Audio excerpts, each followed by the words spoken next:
brothers and my sisters all over this land.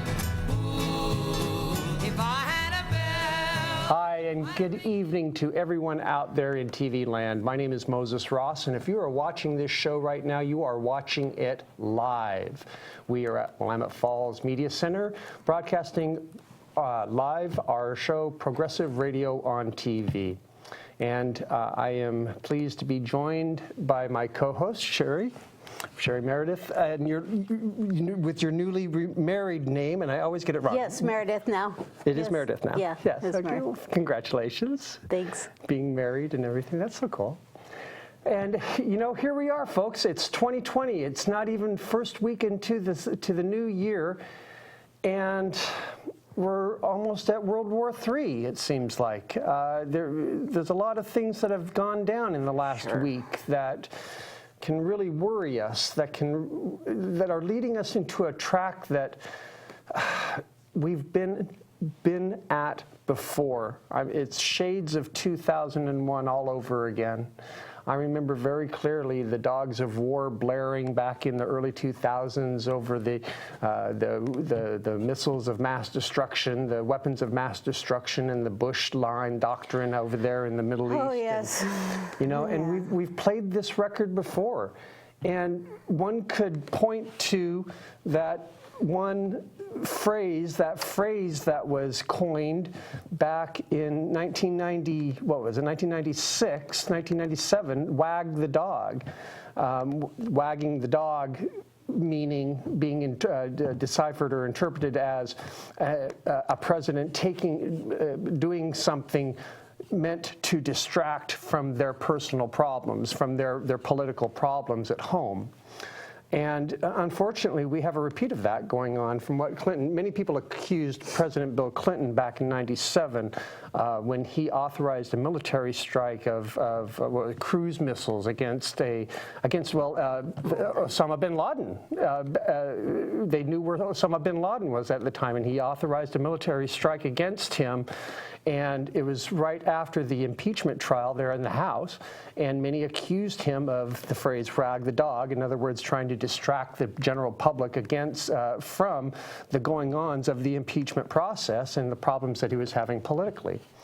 And so that phrase has kind of carried over the last couple of decades. The Bush administration was accused of doing that to distract from the economic woes that we were having and the political woes that Bush was having during his time. And now, once again, that whole thing is being repeated with Donald Trump. And I hate to say it, but it's probably a pretty effective strategy. You don't see impeachment in the headlines. The fact that he has been impeached, you don't see that in the headlines as prevalent, as prominently as we did just last week when it was the first thing in the news. I want to give kudos to the mainstream media, at least as far as progressives are concerned, because they have continued to bring up impeachment in every broadcast, along with what Congress is doing, along with the stalemate from McConnell and Lindsey Graham. Mm-hmm. So on the left, they are keeping impeachment in the press. Yeah, it's the right agreed. That's trying to... Oh, what? Look over here, right? It's just like the title of our show tonight, this is Trump's war of distraction. And, in that sense, it behooves the Democrats and it behooves the mainstream media to stay very focused on the things, the very germane issues facing Trump here economically and here local in our country. Here, just the idea that impeachments. There's only been 2 other presidents that have ever been impeached. Yes. Andrew Johnson, Nixon was going to be impeached, but he had the dignity to be able to resign and the respect for the office enough to be able to resign before the impeachment went down. So.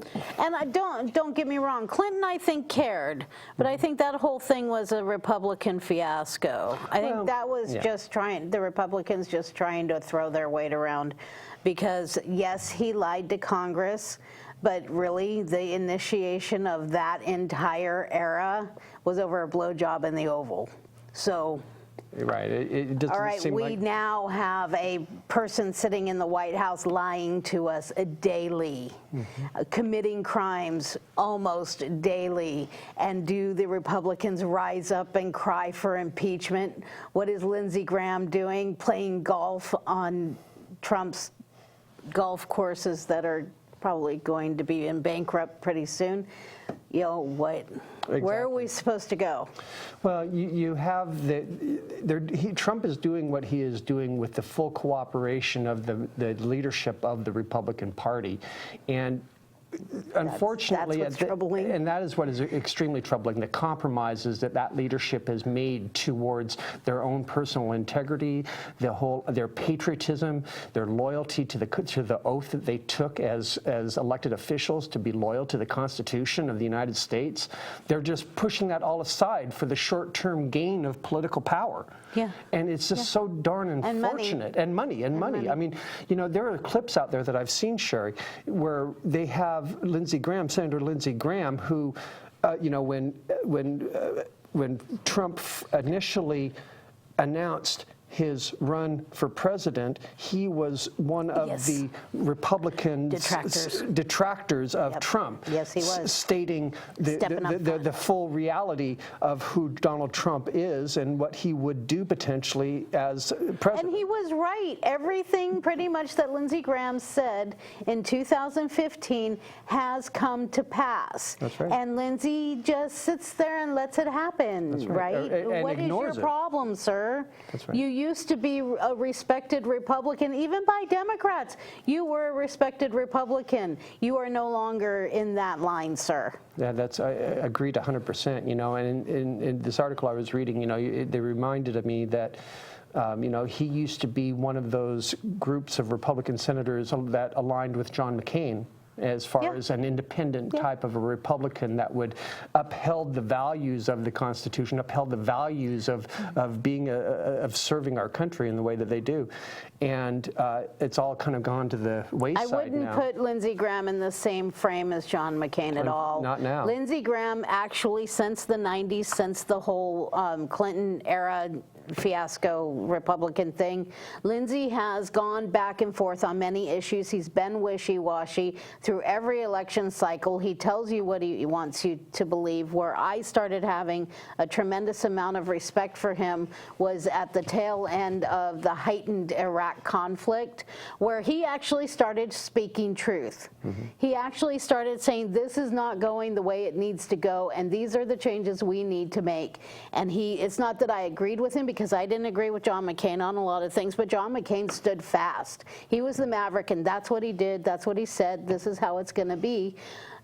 Lindsey just kind of went with the tide. This is how, until that, and now he's completely gone off the rails with Iraq as well. That's right. So he's lost my respect completely. And unfortunately, many in the Republican leadership in the Senate are following that exact same path. They're making sure that they're kowtowing to the Trump party line. They're not going to allow witnesses at the impeachment trial that the Senate conducts, because that's the next step. Just some quick background.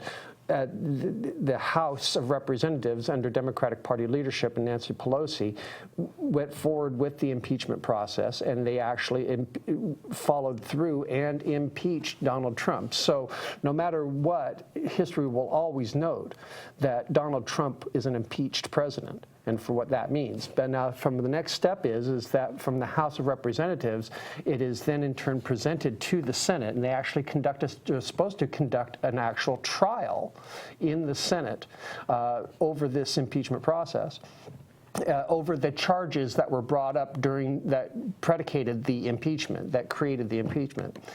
So the challenge is, of course, is that it's under Republican leadership right now in the Senate, and they're threatening to change the rules of this impeachment trial to be more favorable to Donald Trump.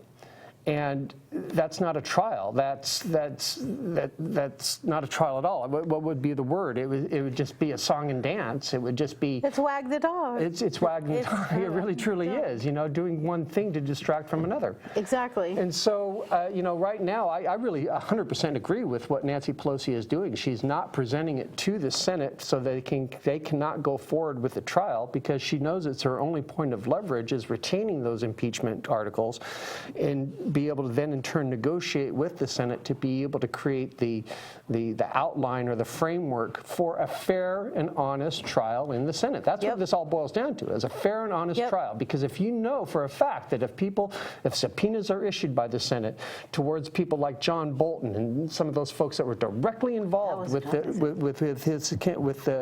fulfilling his strategy there, or his game plan there. Well, he was all about going to war with Iran. Oh, many years. For many years, and it wasn't until apparently this last escapade that with the Ukraine thing that he stepped away. But John Bolton's been a warmonger. Oh, John Bolton has been. As long as I've been watching him. John Bolton has been amazingly consistent over the last 2 decades as far as his desire to go to war with Iran. I mean, he was one of the originators of the concept of this type of a limited war back in the early 2000s, along with Cheney and along with Bush. I remember that. So, you know, this has been on his radar for a very long time. So for John Bolton to stand up and say, hey, you issue me a subpoena, Senate, and I'll come in and testify, which is what he has said. He did this week. You know, it means yesterday. You know, it might not necessarily he's getting all of a sudden a wave of patriotism. It's actually what it is that it's all leverage. That's what's amazing to me. Maybe his conscience is, he wants to, I don't know. When he left the White House, he said he will have his say. Yes. And then he signed a book deal. So, yeah, he'll have his say one way or the other. I, for one, am super interested in having John Bolton come in, because as the pundits and everything and everyone are saying, and I believe it as well, he is in the room. He has had a seat at the table until he chose not to. That's right. That's right. I mean, it follows the same thing happens with Mike Pompeo, the current Secretary of State. You know, throw in Bill Barr and the Attorney General and some of those people that were involved in the Ukraine decisions, you know, to try to withhold the aid from the Ukrainians to the Ukrainians. Yep. Point is here is that if the Wag the Dog, that Wag the Dog theory is not a theory. This is a strategy. Right. You know, it's the idea that they are trying to distract the general public from the fact that there is criminality going on over here with Donald Trump. And the only way to distract from that is to create a new issue. And that's kind of, I mean, now that I think about it, that's been the strategy of Donald Trump since day one, is to not take responsibility for his actions and to deny and to obfuscate. And deflect. And to project. I mean, he's been doing that since day one. So the timeline on Ukraine, July 25th, they have that call. In September, on September 11th, they miraculously follow through with giving out the money, or, you know, delivering the funding to Ukraine so they can protect themselves from Russia. And then, so fast forward, he gets impeached. Last Thursday, I think it was, news came out that there's evidence, physical evidence, that Trump contacted OMB himself and told them to hold the funds for Ukraine. No sooner does that information come out Thursday, Friday, Soleimani is murdered, assassinated. In Baghdad. And that when you're ready, that's another question I had. Why in Baghdad? Our troops are supposed to be in Iraq to help the Iraqi people stand on their own. Thank you, troops, for that is protecting our freedom. So now we have 2,800 more troops going over in an area where we're not wanted to fight for what? Right, and the reason we're not wanted, unfortunately, is because of what Trump has done. He's inflamed the emotions of the Iranian people to the point where they've actually come together in solidarity on an issue, when that's getting rid of Trump. And it's not necessarily a hatred. I was listening to a really good show on OPB just the other day about that, and they were saying, this is your phone. Oh yeah.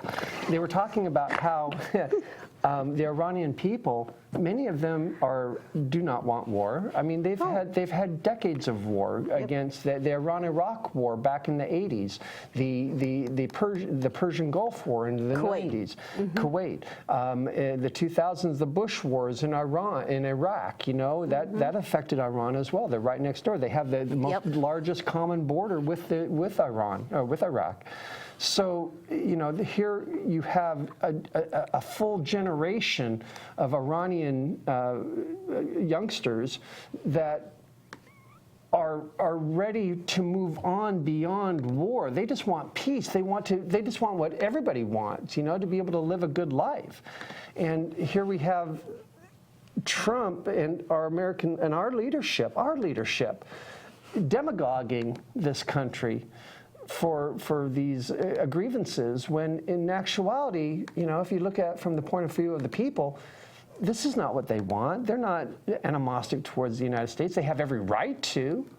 I mean, considering if you go back into the history of Iran and U.S. relations, you can go back into the 50s, and you know that the CIA was who instigated the coup against a democratically elected leader in Iran to install the Shah of Iran.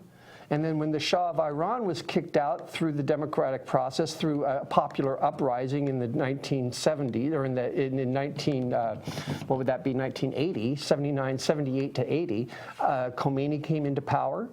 And then when Khomeini came into power, all this attention was being brought on the fact that the Shah had been put into power by the U.S., and that's what caused the American embassy to get cut. You know, that's what instigated the takeover of the American embassy, the kidnapping of all of those people for a year. And then you take into account Ronald Reagan. Holy smokes. Did you know that Ronald Reagan, they had side negotiations with the government of Iran to make sure that those hostages were not released until after the transfer of power between Carter and Reagan? So that the first thing that happened when Reagan was, after Reagan was elected in 1980 was, remember, the hostages were released. How was that? Amazing timing. See, and I was a little kid. Right. That was all premeditated to the advantage of the Republican Party and of Ronald Reagan. It was the only way that they were going to. Nixon did the same thing in the Vietnam War, for goodness sakes. You know, the peace talks that they were having for the Vietnam War, he went through a side channel to make sure that they would not be completed in 1968, so that the Democrats, so that it would be easier, he could use it as an issue to get elected to take over from Lyndon Johnson. And it worked. And it worked. And what did that cause? That's how they roll, another 8-10 years of war in Vietnam because of a desire by someone in the Republican Party to have power. Yep. You know, that's how they roll. You know, so that's how they roll. That's exactly right. That's how they roll. And it's just getting disgusting after a little while, you know. So here we are. And you wonder why I detest the Republican Party so bad. Well, you know, and we have to make sure that we understand that the members of the party are one thing. It's the leadership of the party that is using it for pure and blatant power grab and for money grab. That's the issue to me. And that's what makes this so disgusting about what's going on right now in Iran. Right. To me. I mean, because you have, it's not going to be them that's going to be on the front line. It's not going to be them that's going to be in the barracks they're going to be receiving the missile attacks that we just heard about tonight. You know, it's going to be our soldiers, the men and women that serve our country. They're going to be the ones that die, not our leadership. I think it was George Carlin that had a quote, you know, old men send off to war the young men and women of our country to die, you know. And how many of you are having these conversations with your kids, your adult kids? My son and I had this discussion right when Soleimani was assassinated. There was a meme going around, and memes are just when they're created by some people. And it had something to do with the fact that CNN was reporting on Soleimani's death, and to the person who created the meme, it looked like they were grieving the death of some mass murderer, and that's not, I don't watch CNN, but I am aware enough and listen enough that that is not what was happening. What was happening was they were explaining the man was a military general in Iran. He was the highest military leader in Iran. He had tons of American blood on his hand, but the Iranian army, their name starts with a K, saw him as a god of sorts. That everybody, I mean, he had thousands of people marching at his funeral. It's not that he wasn't a horrible person. He was. But what this person is missing is the fact that that's the point, is he was seen as a god by, or as a very well-regarded leader in his nation. And our country, our president called for his assassination. His replacement, boom, was right there as soon as it was found out that he had been killed. His replacement was picked. What did it change? That's right. It didn't change anything. They're still killing Americans. They're still making life difficult in the Middle East. They still don't like our president. They're still going to retaliate against one of their leaders. And my son was arguing for the validity of this meme, and I said, when are you going to enlist? Really? Because he is in enlistment age. And if you are all for the barbaric happenings of the Trump administration and what their little plans are for our nation, make your kids enlist. Or you go enlist. Isn't that ironic? We're making the same arguments that they used to make in the late 60s during the draft. Vietnam. With Vietnam. Yeah. It's the exact same thing. I mean, obviously we do not have a draft right now, but it's the idea that the rich send off the poor and the middle class young men and women to go fight their wars. Yeah. And the draft was an amazingly unequitable way for them to be able to fill those military transports with young, fresh soldiers, and who did not have any kind of a choice. They were mandated to have to go to war. They were mandated to have to join the military. Now, having said that, if there is a fair way to disperse the responsibility of serving in the military, I think the draft is one of those fairer ways, if it was actually done cross economic scales. Yeah, because that's the challenge, and you didn't have the exemptions like good old Donald Trump and his bone spurs and his feet. 5 deferments. 5 deferments. It was just too easy for them to be able to get those college deferments and to be able to get the physical deferments, and many people went to Canada. And I get the obstinance to have to go and serve. I really do. I understand that. And I can credit people for having that. But the point is taking advantage of it. But then turn around and send other people's children right, exactly. to. That was my issue with Bush. Right. That's right. You're going to sit here and get deferments from Vietnam because your daddy is rich, yet you're sending someone else's kid to war when you didn't do it yourself. Yeah, it's the Creedence Clearwater Revival song, "Fortunate Son," exactly. all over again, and I wish I could quote some of that. That doesn't make any sense. Well, the fortunate son is the idea that I'm not the fortunate son. No, that's it. Yeah. That's it. The idea that somebody is okay. So you own a restaurant. And as the owner, every piece of that place is your responsibility, and you're going to go in and clean that bathroom. Well, if you're going to refuse to clean that bathroom, how can you tell your employee to and feel good about it? That's right. That's a really I mean, good way of if putting you're it, yeah. as low and basic as you can possibly get, is about where I'm going with some of these people. Oh, absolutely. And so here's the challenge. We've got Trump instigating a war. We have, as of tonight, Iran already retaliating with missile strikes in air bases outside of Baghdad, outside of Iraq, that contain military U.S. personnel. And, you know, we have Trump, who's already announced that he's going to be making a statement tomorrow morning. And I don't trust him to do the right thing. I mean, if he was, here's what he would do if he was smart, in my personal opinion, given the circumstance right now, is he would start being a dove right now. He'd say, okay, tit for tat, done, you've retaliated, we got you, you got us. We're basically even here, and let's not escalate this. Let's de-escalate this. And he gets the opportunity to be a peacemaker, for goodness sake. Isn't that crazy? But the idea is, it's that, Jesus, and he's probably going to do just that. You know, he's going to manipulate you guys, even manipulate us and the media even more by coming across as a peacemaker tomorrow. That's I don't want to have war with Iran. They provoked us. Right, exactly. Well, they provoked us because we provoked them. Right, and that was another argument going on. Somebody's like, yeah, Iran struck first, let's go. Excuse me? There's no. Okay, we took ourselves out of the Iranian deal. That was one. They started provocations 8 months ago against people in the Dead Sea, I believe it is, against Russia or against our ships and Iranian ships, and then. So they've been trying to escalate for the past 8 months. Well, they needed an excuse to believe. What was interesting, okay, and I don't have it all written down. No, your point is really well taken. It's the idea that after Trump came in, we had already assigned that nuclear proliferation agreement with him. Obama had a signed deal. It had been agreed to by dozens of other countries.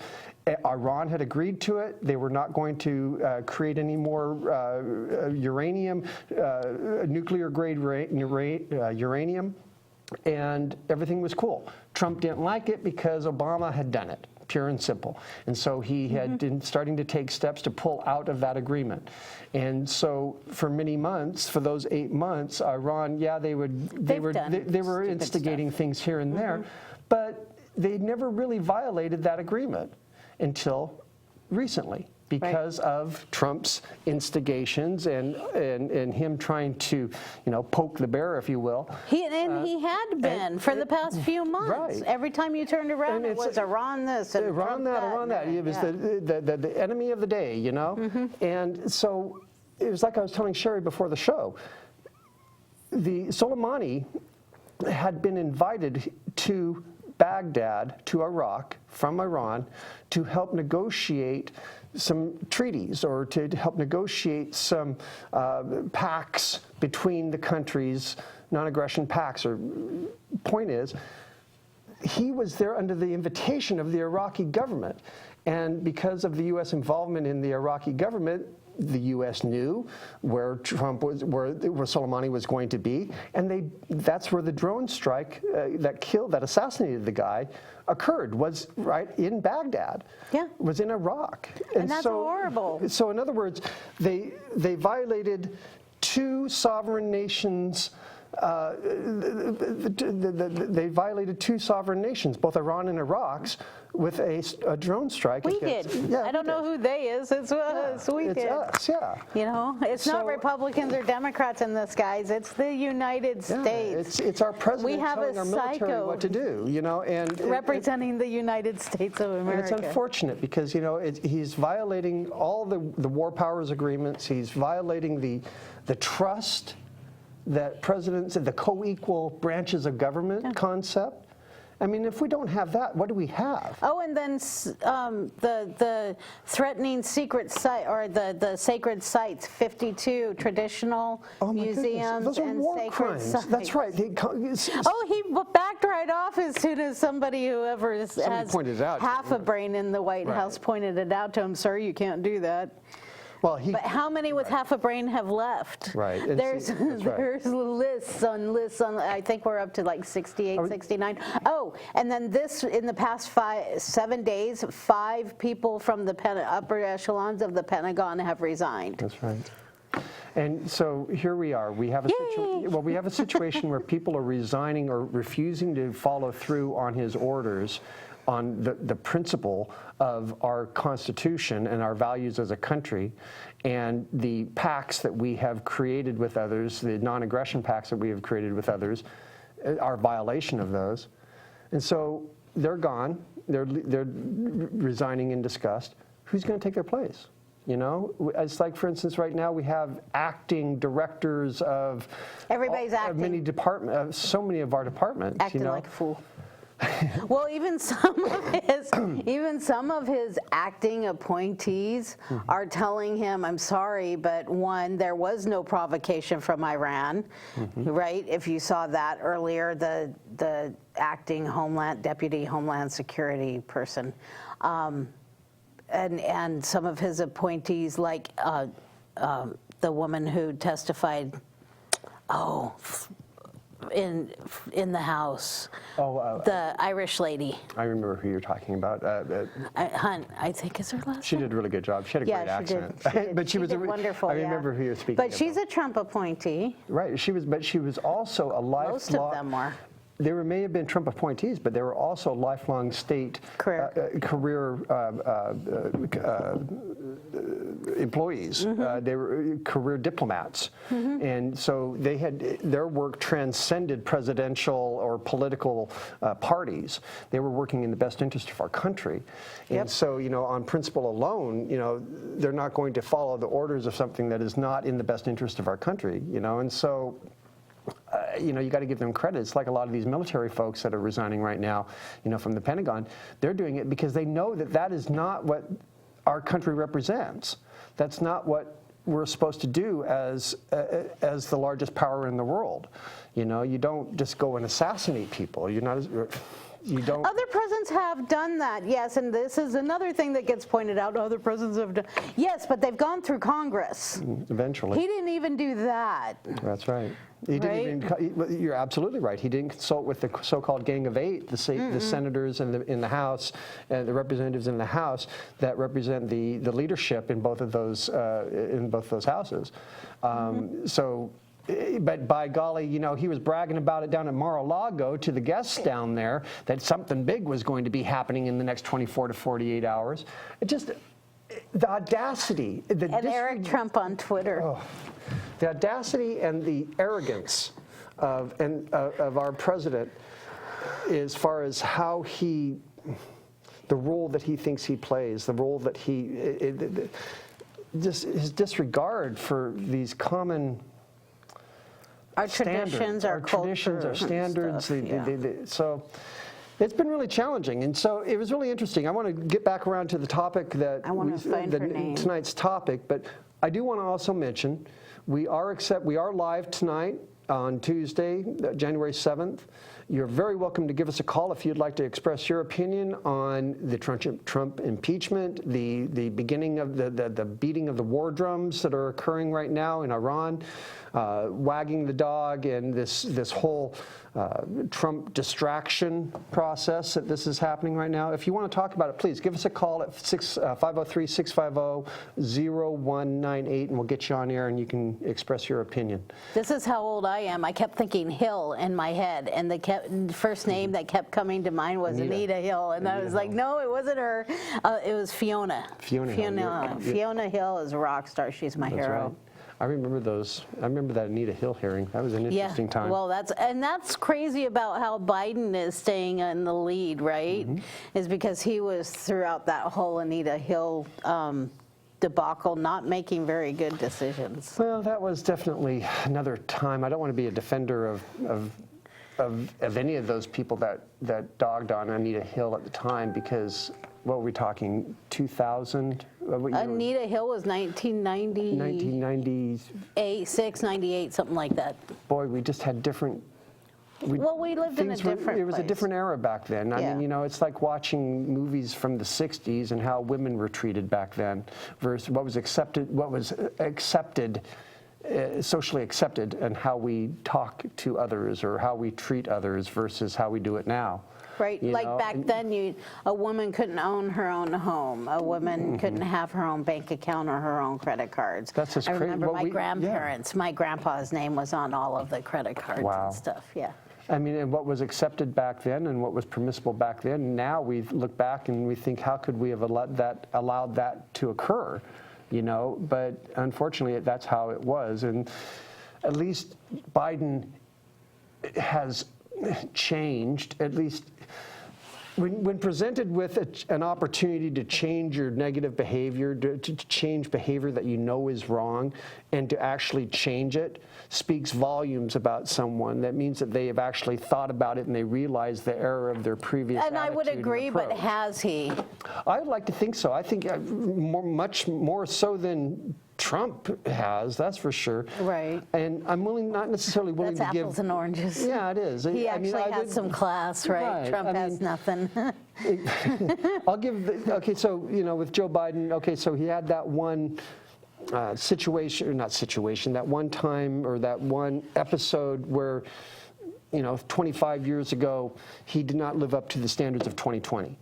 I'd like to think that the guy has changed and he still represents the best of what our government and what we can do. The best money can buy is what my dad used to say. We have the best government money can buy. That's great. And we're getting it proven here very strongly over the last few weeks here that, let's put it this way. There was a big, huge jump in the stock of what was it, Raytheon or some of those military companies 2 days before the war, before Trump assassinated the guy.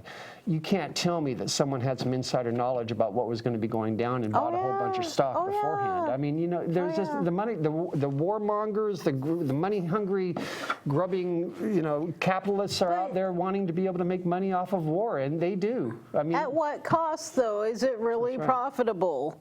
A dollar is a piece of paper. Okay, so I have an MBA. I understand finance. I'm not I'm not an economist, but I work in this. I deal with the stock market and I watch what's happening. And I called money a frivolous commodity to this guy who comes from a rather affluent family. And he just looked at me, his jaw dropped to the ground. He's like, I think I understand what you mean, but think about it. All right? From barter, you give one thing of value for another thing of value. Money is a piece of paper. It is a commodity. It's something that we have given some artificial value to in order to barter it for other things that we perceive have value. So that's the definition, my definition of money. Unfortunately, you have to have it to succeed in this nation. Money, money, money, money, money, money.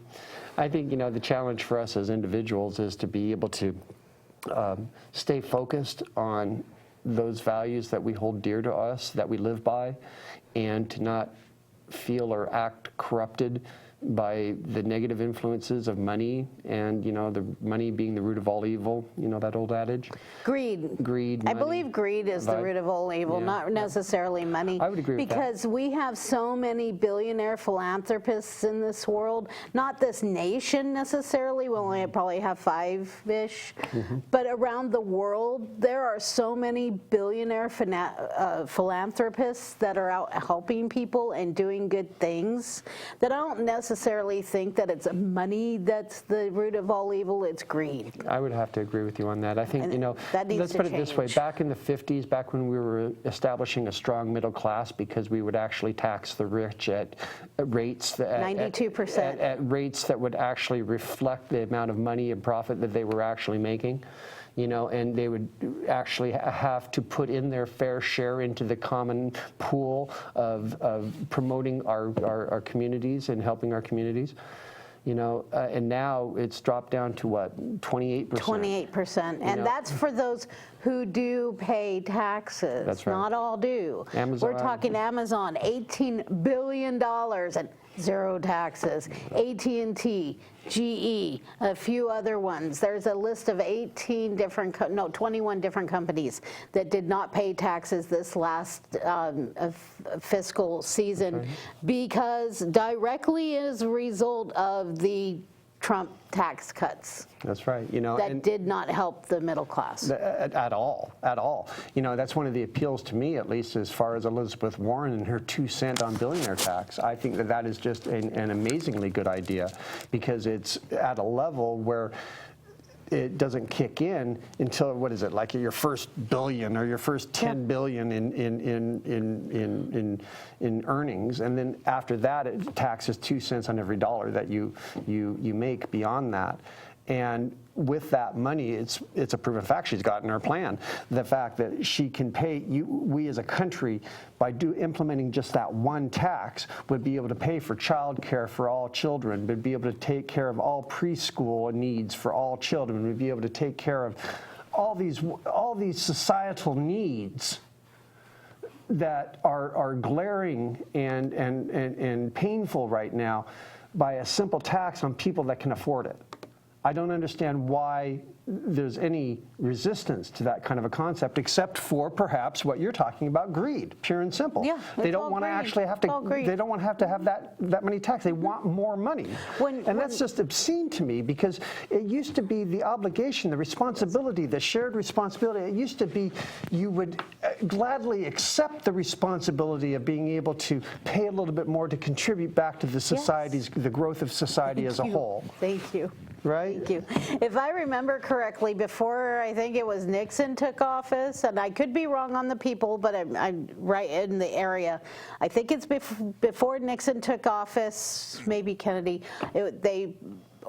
Corporations paid 92% annually for their taxes. Then when Reagan came in, it was they brought it down. Whoever it was, I think it was either Kennedy or Nixon or Johnson brought it down to 72%. And then when Reagan came into office in 1981, he brought it down throughout his term. He was in for 8 years. Throughout his term, I think it was like 83-ish. He brought it down to 35%, right. And then now we're down even further. Now, I don't know how many of you went to school in the 70s, 60s, 70s era.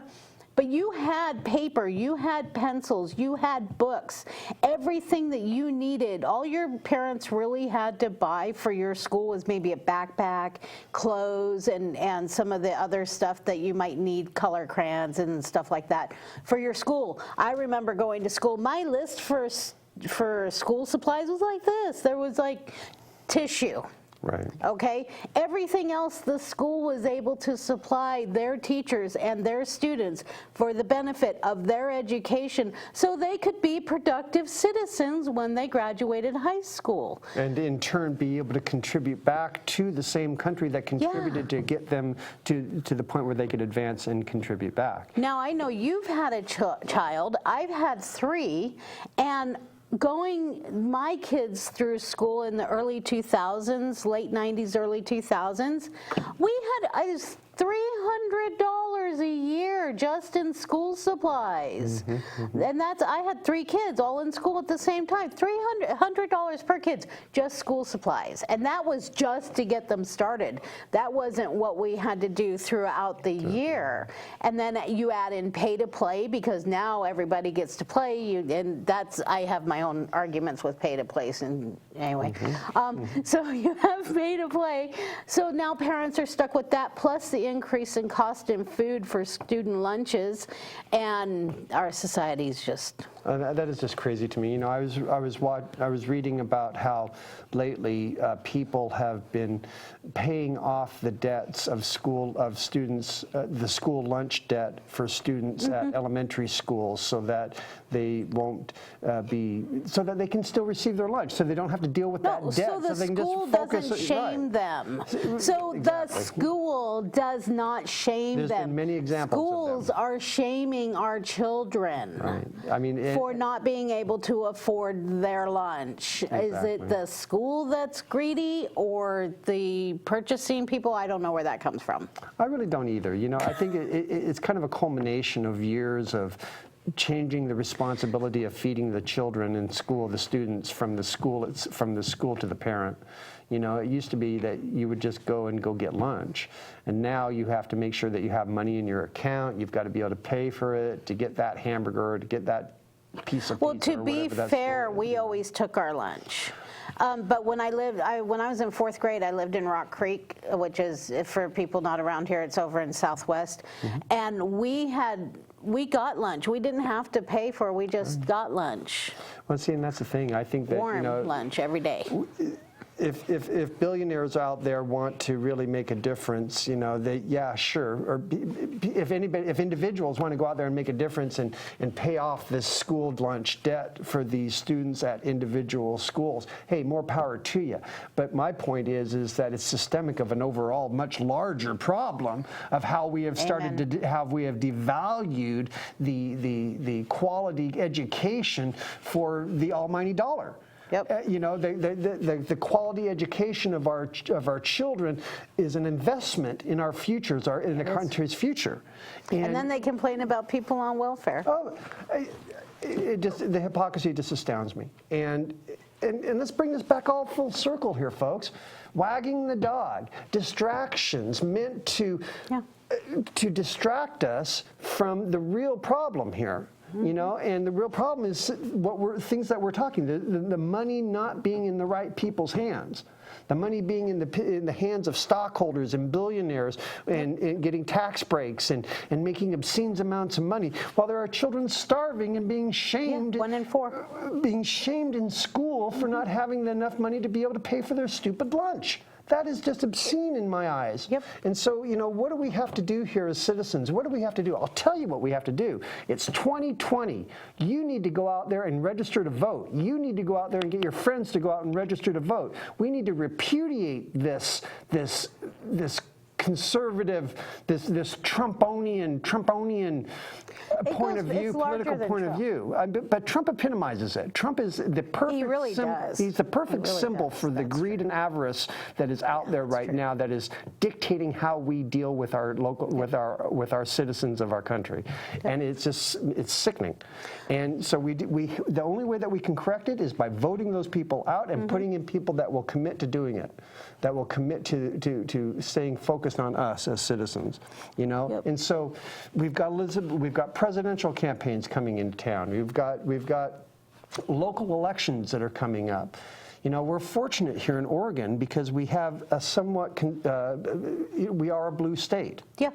In that sense. And so I like to think that our priorities here in Oregon are much, much different than they would be in, say, North Carolina. You would be surprised talking to some of the people in rural areas, and I have something to say about this.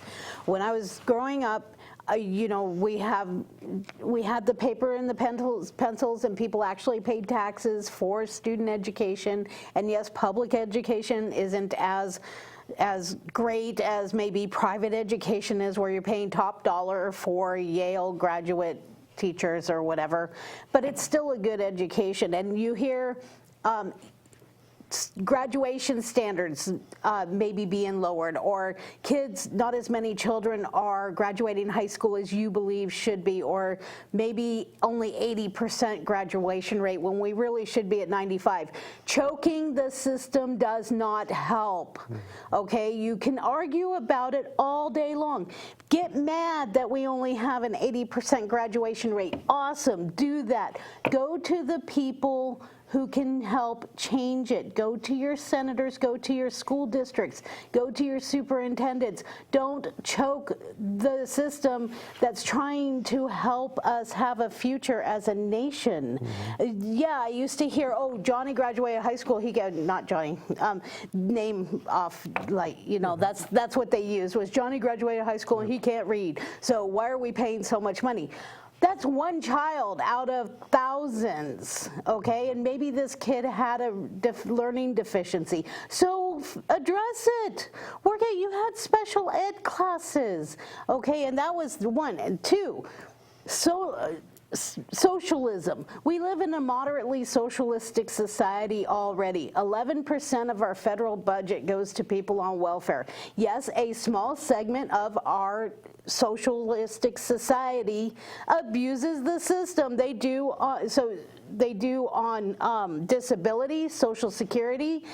There are people in every segment of our semi-socialistic society that abuse the system. So you're going to choke off everyone and have little kids, kindergartners, living in their parents' car, maybe if they have a car, otherwise they're in a tent, and you're going to blame them and call them drug addicts, or they have mental illness, so you don't want your tax dollars to help them? I'm sorry, but that is really, really disgusting. Yeah, no, it's an unfortunate, and you know I think a lot of this boils down to is political games. Yeah. It's the idea that, you know, it's easier to focus on one example of someone taking advantage of the system than it is to focus on the success stories of thousands, you know, and to demonize an entire system, social structure, because of the using one person or one example and as an overall blanket example of the whole system. That's just not the case. There's always going to be a very small percentage of people that will try to take advantage of any system, and that's just the way it is. And we have to take that into account and make sure that we are taking into account the needs of the many. Star Trek here, reference here, that the needs of the many outweigh the needs of the few. And so the idea here is that if we take away that social umbrella, that social service umbrella completely, all we're doing, we're not punishing one child, we're not punishing one person, we're punishing all of them by taking away the umbrella. We're all getting wet. You know, so the stronger that umbrella is, the better. So, Didn't that used to be our nation's motto? What, amongst many one, e plumis unum? Yes. Yeah. Yeah. That That's used what to be. I thought, yeah. That used to be, and now it's Now it's been you have changed. yours, oh well, or I have mine, oh well for you. You know, and it's unfortunate. Once again, I think it's all political machinations here. It's all political strategy here as far as how they have used the system, how they point to negatives instead of how they point to positives. You know, it's easier to get people pissed off than it is to get them agreeing. You know, and unfortunately, the Republicans have taken that into an art form. And Trump is their master painter when it comes to that sort of thing. You know, he's the master of projection and the master of media manipulation and using the live reality TV show concept to in political processes. You know, so it's unfortunate, but we do have the opportunity to change things, folks. We do not have to. Let's put it this way, don't get disgusted, don't get discouraged, get mad. And then in turn get people to go out there and vote. You know, one of the things that, I'm not bragging, but just saying, I'm thinking about going back to Iowa in the first week of February to go work the Iowa caucuses there, because that's a part of history. We're going to be determining who our presidential candidate for the Democratic Party will be to go up against Trump. And I want to be a part of that. And I just wish that civic responsibility, that civic duty was strong, so strong. I like to think that sense of civic responsibility and that sense of civic duty that we as citizens have is still there and is strong enough to repudiate this whole trend that Trump is leading towards negativity and fighting amongst ourselves and showing us the worst of who we are. You know what I'm saying? Does that make sense? So I have a question, and it does make sense, and you make a valid point, but I do have a question. While we can change who is representing us in the Oval Office, how are we going to put back together the decades upon decades of culture, traditions, treaties, philosophies around the world, our presence, our revered, the people who, we used to be a popular nation. People wanted to be like us. How are we going to rebuild all of that, the relationships, everything that has taken decades upon of thought and meetings and money and coming together, negotiations with other nations? How are we going to put all of that back together? See, now that's a really good point. Now, there's two streams of thought to that. There's the Humpty Dumpty stream of thought, where it's, you know, the Humpty Dumpty fell off the wall, broke his egg, you know, couldn't be put back together again. I don't think that. I personally do not think that. We're awfully close to that point of no return. But I think we're better than that as a country. I think we're better than that as a concept for a country. And I think we're better than that as citizens of that country to be able to prevent that. So that means, to me at least, that we have to elect someone as our next leader and as our next president that has that respect from the world leadership that is committed to regaining that respect worldwide that Obama had done so well in developing. We had that less than 3 years ago. And that's why, personally, I'm a supporter of Joe Biden right now, is because Biden, to me, represents all the good that the leadership represented during those 8 years of President Barack Obama and beyond. Such baggage, though. I want Bernie. I'm sorry, Bernie or Warren. And Warren is, I'm not completely sold on her health care plan. So Bernie, I'm leaning more towards him. And see what and what's the beautiful thing about the political process right now, the primary process, is that we get to have this kind of a discussion as the loyal opposition to Donald Trump. We get to have this discussion of what do we want our leadership to do if we get into if we give them the opportunity to go head to head against Trump, to be the next president of the United States.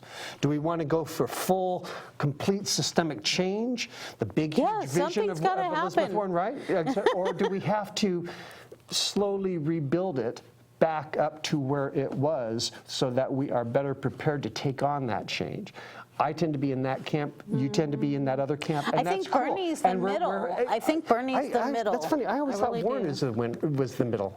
Because I always, in my mind, I always thought Bernie is that far left.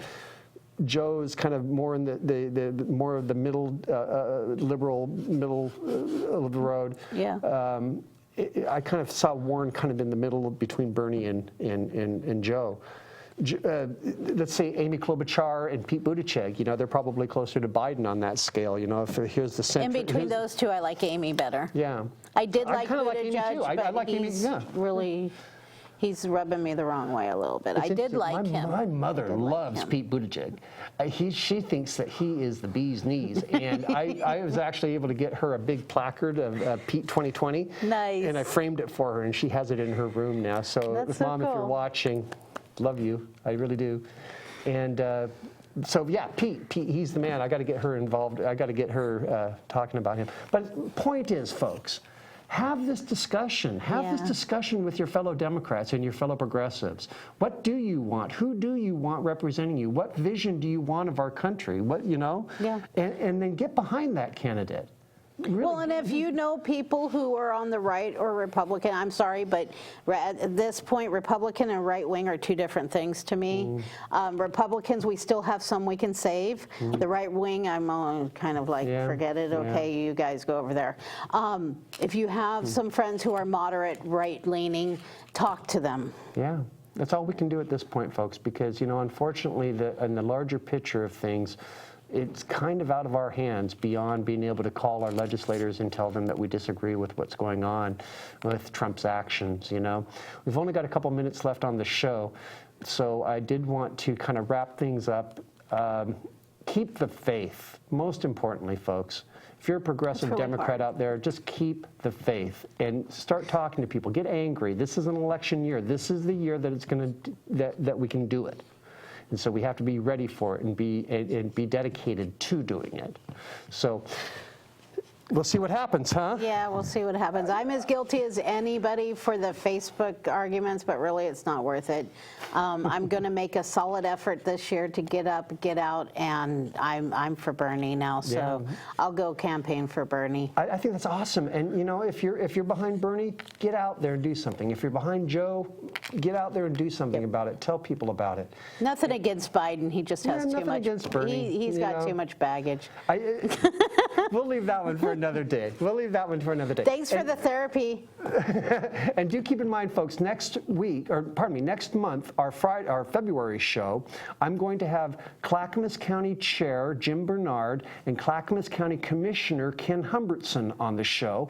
And we're going to be talking about some of the things that your Clackamas County commissioners have been doing over the last year to make where we live a better place. So that's what the show is going to be about next month. We're probably going to take a rest on presidential politics for a month and then pick it back up again in March. Sherry, it's always a pleasure sitting here with you. Yeah. You got to send me that information. I shall, and I'll see you on our next show that we do this. And I'll be doing camera.